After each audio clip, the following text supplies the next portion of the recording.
Post-election Guatemala. 2 days after a poll which might have helped put an end to the country's escalating violence.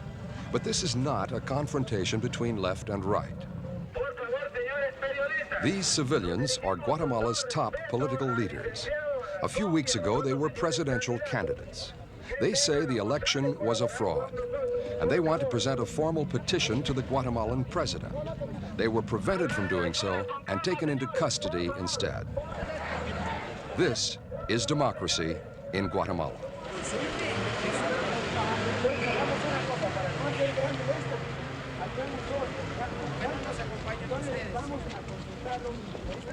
The outcome of Guatemala's presidential poll was crucial to the whole region.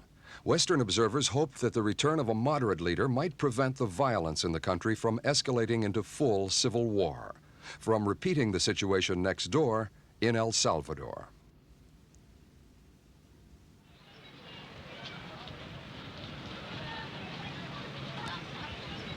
Guatemalans themselves had been promised that the answer to growing strife in the country was to choose a better future through the ballot box. The guerrillas alleged all along that the election would be a fraud. The men overseeing this poll were hours late because they were afraid of being attacked on the roads leading to this Indian village. The inhabitants, however, were eager to cast their ballots and queued up for hours.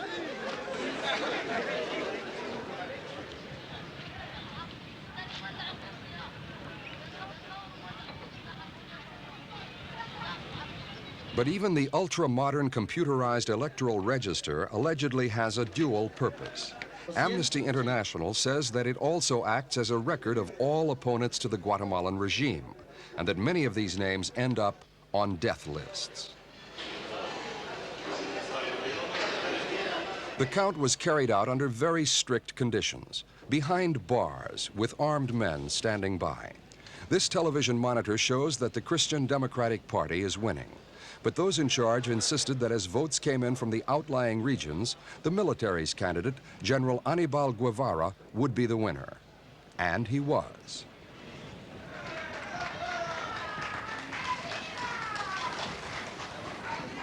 General Aníbal Guevara is the fourth Army general in a row since 1970 to be chosen as president. One Western European ambassador in Guatemala City was quoted as saying, "If the general hadn't won the election, it would have been a divine surprise."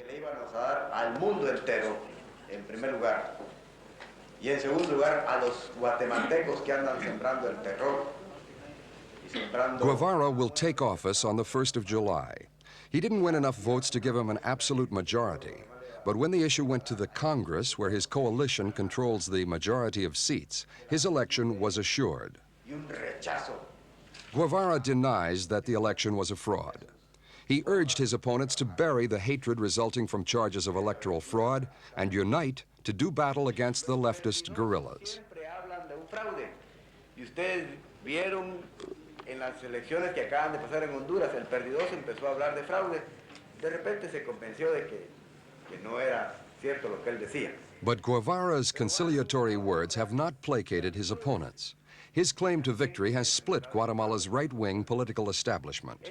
Nevertheless, Guevara remains convinced that Guatemala still has time, as he puts it, to take a route to build a just society within a strict democratic framework.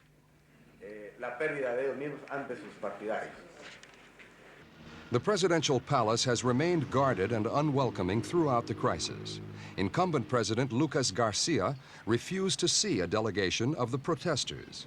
And in Washington, the State Department expressed concern about what they called the irregularities in yet another Guatemalan presidential poll.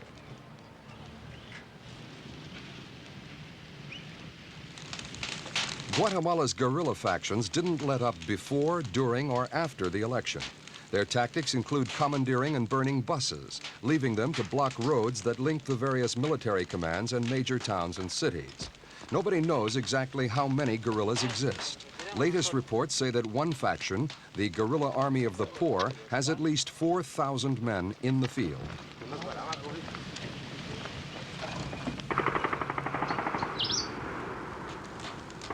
As was proved in Vietnam, this is the hardest kind of war for a government to fight. The guerrillas are dependent on the support of thousands of peasants in order to be able to carry out deeds like this one. And in Guatemala, it now appears that they've got that support.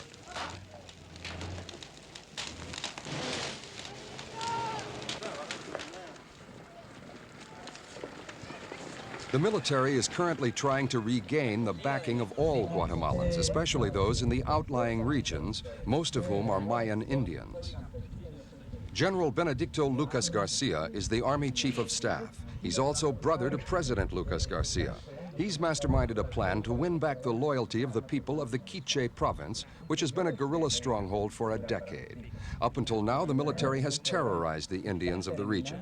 There have been many massacres in the area. General Benedicto tells the people that he too is an Indian and proud of it. He promises the government will provide schooling, medicine, and clean water. And he goes on to warn the Indians that they have to beware the motives of the guerrillas. He says the leftists will use the Indians to help destabilize Guatemala and then abandon them later. He says that's what happened in Nicaragua. And Cuba's Castro, he says, used the peasants to gain power and then took away the children of the peasants, never to be seen again. El sentimiento cuando ven a un niño muriéndose, mucho menos van a trabajar para nosotros. Al contrario, ese es un grupito que trabaja, que se establece en el... Benedicto's audience has harbored the guerrillas for years. Their town has never been developed. But the general now promises them schools and hospitals if they will help to rid the country of what the military calls infiltrators. Some villages have cooperated. Leftists have been identified and executed in front of their former allies. But the guerrillas continue to strike effectively, and they can only do this with the help of the peasants. Y son algunos de estos señores los que andan aquí asusándolos a ustedes y tratándolos de explotar a ustedes. Sometimes their actions are clever sabotage. The man lying bound in the pickup truck is not carrying identity papers. He will be accused of supervising the felling of hundreds of trees which block a key road to the north. This incident took place on March 7th, polling day.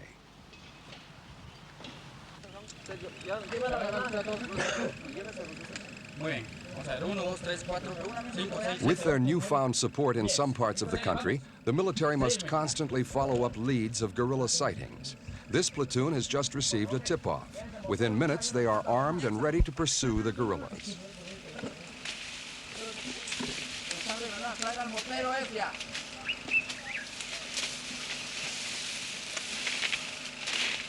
Guatemalan guerrilla bands united into one command structure early this year. They have stepped up their attacks in the country, often imitating the strategy of the insurgents in neighboring El Salvador. They sabotage bridges, lay traps, interfere with crops, and attack power plants. The chances of these soldiers catching guerrillas in the act are quite slim. The guerrillas often know the dense terrain more intimately than the soldiers.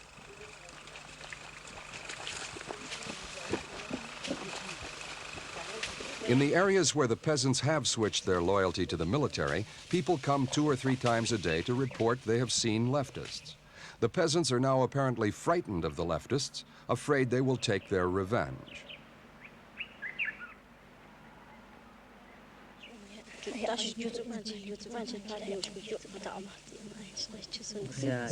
Their incursion into the bush this time led the platoon to 2 women who they say are irregular troops belonging to the guerrilla Army of the Poor. Latest reports say there are 12,000 irregulars operating with the EGP.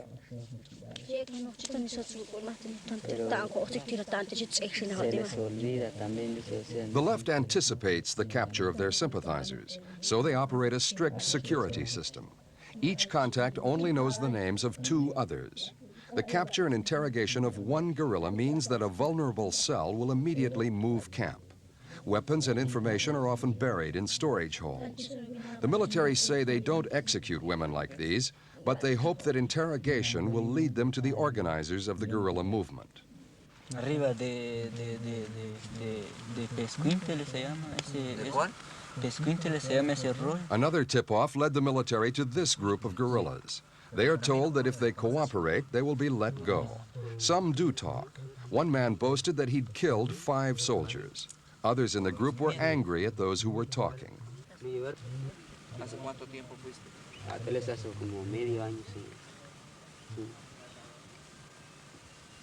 No, ese responsable se llama Nicolás Pérez y Gómez.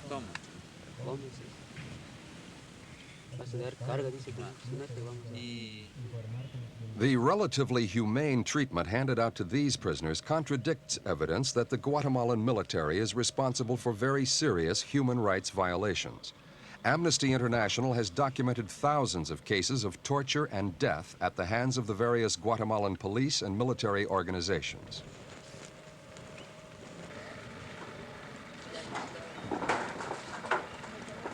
The prisoners are herded into a pit to spend the night.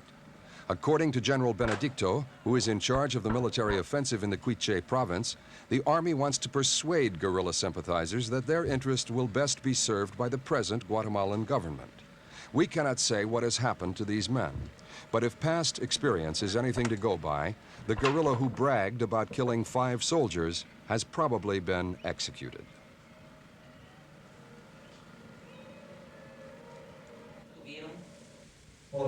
Toc Medrano is the founder of the political wing of the EGP. In this exclusive interview with Roving Report, he told of his treatment by the Guatemalan forces. He says he was physically and mentally tortured, that his wife and daughters were threatened with rape, and that residents of his village were threatened with massacre if he didn't talk. Era una manera de ponerlo a uno medio loco para ver si en medio de perder el conocimiento. Medrano says that eventually he did break and deny his struggle, as he puts it. But he later escaped from jail and now lives underground. He says he is convinced more than ever that the Guatemalan hierarchy must be overthrown. En la base militar de Huehuetenango y a mi esposa. Ellos me dijeron que los iban a matar. Medrano says the intention of the EGP is to build a patriotic and democratic government which will transform the country socially and economically. But his group has been labeled communist, and communism is a bad word in Central America.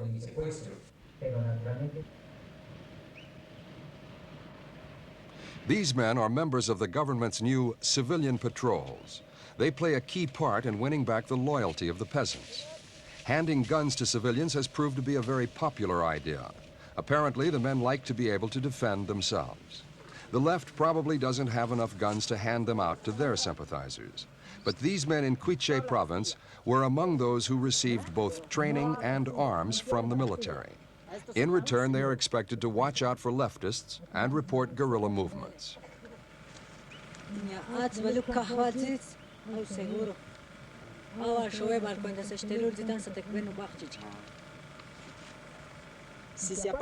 the beginning of the year, San Juan Cotzal was a leftist stronghold. Under the government training scheme to give the townsmen arms, the situation has apparently reversed.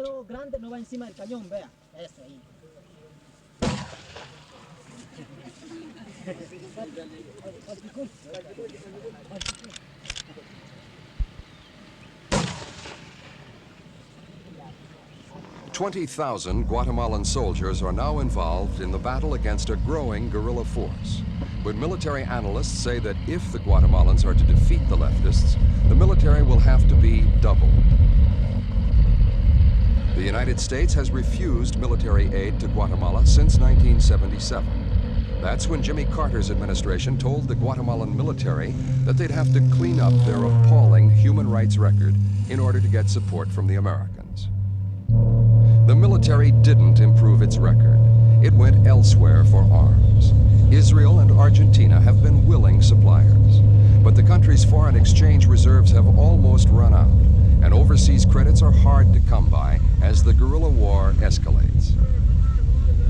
So what's the future for these highly skilled paratroopers and the rest of the military? The Reagan administration had hoped that the recent election would produce a moderate civilian leader so that U.S. military aid could be resumed. But the right formula for resumption of support has not been achieved. We filmed this Guatemalan guerrilla leader at a secret location. He is the commander-in-chief of the Revolutionary Army of the Poor. He says the guerrillas are now on constant offensive. They have nothing to defend and everything to win, and he is convinced they will win. No tenemos nada que defender. Nosotros todo lo tenemos por ganar. Por eso nuestro proceso es un As proceso de always, defensiva it is constante. the innocent and the defenseless who stand to lose most as the battle goes on. Will President-elect Guevara carry through his promised program of social reform? Or will he simply help orchestrate the continued destruction of a country that has so much potential?